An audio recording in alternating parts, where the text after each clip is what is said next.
तो पहले आप शुरुआत यहीं से करते हैं। 4 साल में मोदी सरकार का रिपोर्ट कार्ड कितना फिट है, आपको कितना फिट नजर आ रहा है? हमेशा हर बात तुलनात्मक होती है। अगर हम स्वस्थ हैं और हम कहें कि हम अब और भी स्वस्थ हैं, वो भी तुलनात्मक हो जाती है, और तुलनात्मक अगर नहीं हो तो फर्क नहीं पता चलता।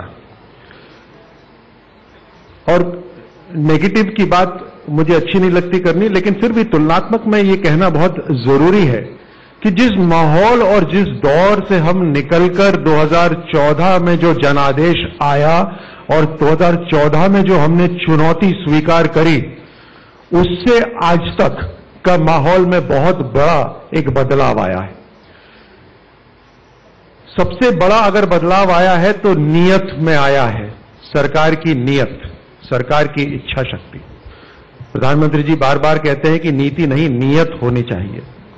और आज पिछले 4 साल से जिस साफ नीयत के साथ जो काम कर रहे हैं, और वो नीयत कहां कहां झलक रही है कि एक बहुत बड़ा वर्ग ऐसा जिसको आज तक किसी सरकार ने छुआ नहीं, ग्रामीण क्षेत्र में हो, चाहे नौजवान हो, चाहे किसान हो, चाहे महिलाएं हो, कई सारी पॉलिसी डिसीजंस ऐसे लिए गए जहां पर इन वर्गों को सही असर, पॉजिटिव इफेक्ट वहां तक पहुंचे।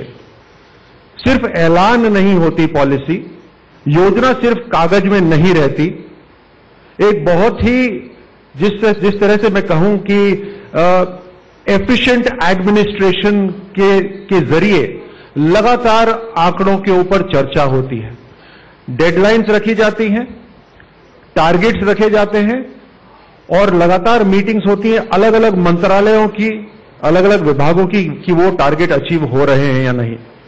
सिर्फ सरकार ही नहीं शामिल हुई इन टारगेट्स को अचीव करने में, बल्कि सरकार के से बाहर जो ऑटोनोमस बॉडीज हैं, जिसमें बैंक्स भी शामिल हैं, जिसमें वॉलंटियर्स भी शामिल हैं, बड़ी मात्रा में कार्यकर्ताओं को टारगेट दिए गए कि आप लोगों को के बैंक खाते खुलवाएं और वगैरह वगैरह। तो इस तरह से इस तरह का माहौल जहां टारगेट्स को अचीव करने के लिए जो पॉलिसी कागज से बाहर आकर ग्राउंड तक पहुंचाई गई, एक ऐसा माहौल जिसमें एक विश्वास पैदा करा गया न केवल हर भारतीय के अंदर, इसमें भारत के लिए, कि आज पूरे विश्व के अंदर जब विश्व की जो आर्थिक स्थिति है काफी डगमगा रही है, भारत की स्टेबल है, और स्टेबल ही नहीं है, it is a destination for investment. ये माहौल कि यहां पर रेड टेपिज्म नहीं चलेगा, ईज ऑफ बिजनेस कराया जाएगा। ईज ऑफ बिजनेस किस लिए कराया जाएगा? ताकि ईज ऑफ लिविंग हो, एक साधारण व्यक्ति के जीवन में एक संतुष्टि का माहौल हो, ये इसमें कराया जाए।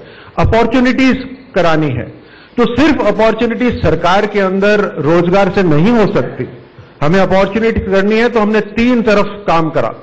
Public sector, largest investment in the world happening on construction of infrastructure in India right now, जो चाइना में कुछ साल पहले होता था, वो आज भारत में हो रहा है। तो पब्लिक सेक्टर इन्वेस्ट कर रही है ताकि इकोनॉमी के अंदर पैसा रहे, सर्कुलेशन में रहे, अलग अलग लोगों को अलग अलग लेवल पर काम मिलता रहे।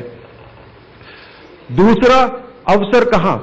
प्राइवेट सेक्टर के अंदर, कि सिर्फ सरकारी नौकरी ही नहीं है, आप प्राइवेट सेक्टर के अंदर किस तरह से बाहर से इन्वेस्टमेंट ला सको, ताकि यहां पे फैक्ट्री लगेगी तो अपने आप इंडस्ट्रीज लगेंगी, ट्रेड चलेगा, सर्विस सेक्टर होगा तो अपने आप कई लोगों को काम मिलेगा अलग अलग लेवल पर, मध्यम वर्ग से लेकर न्यूनतम वर्ग तक, इंडिविजुअल के लेवल के ऊपर। कि आज अगर कोई एंटरप्रेन्योर बनना चाहता है तो एंटरप्रेन्योर सिर्फ एक अंग्रेजी बोलने वाला एंटरप्रेन्योर नहीं, और अंग्रेजी से मेरा इस समय सिर्फ मतलब यह है कि हाई क्लास एंटरप्रेन्योर नहीं, बिल्कुल न्यूनतम लेवल पे जो रेडी भी लगाता है वो भी एक एंटरप्रेन्योर है, जो एक रिक्शा चला रहा है, जो ट्रेडिंग करना चाहता है छोटी सी, कोई टैक्सी लेकर अपना उबर में या ओला में चलाना चाहता है, वो भी अपनी तरफ से एक एंटरप्रेन्योर है। आज एक है, कल 2 होंगी, कल उसके बाद 10 होंगी।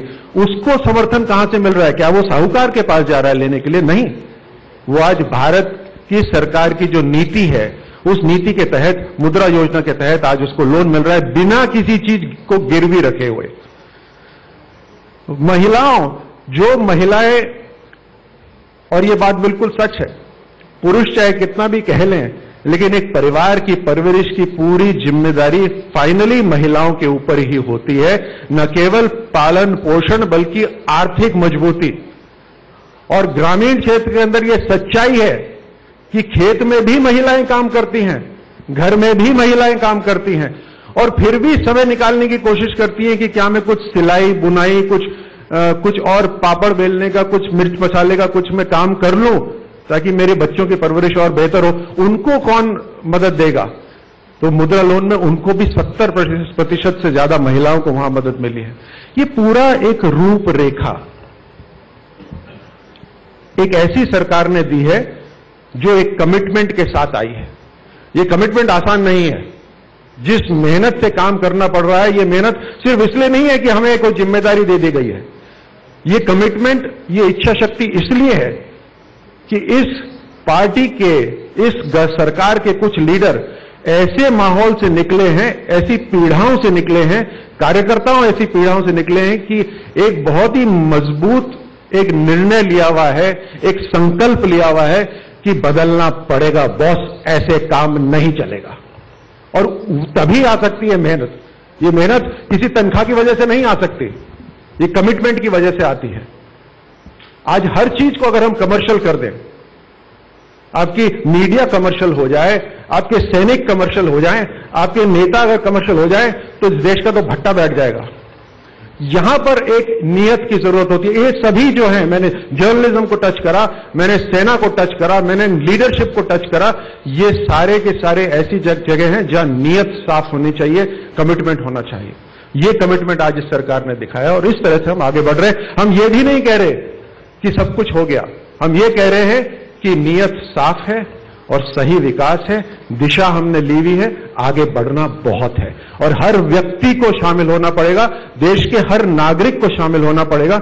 इस देश के से जन्मे हुए जो लोग बाहर विदेश में रह रहे हैं, उनको भी शामिल होना पड़ेगा, और तब हम आगे बढ़ेंगे।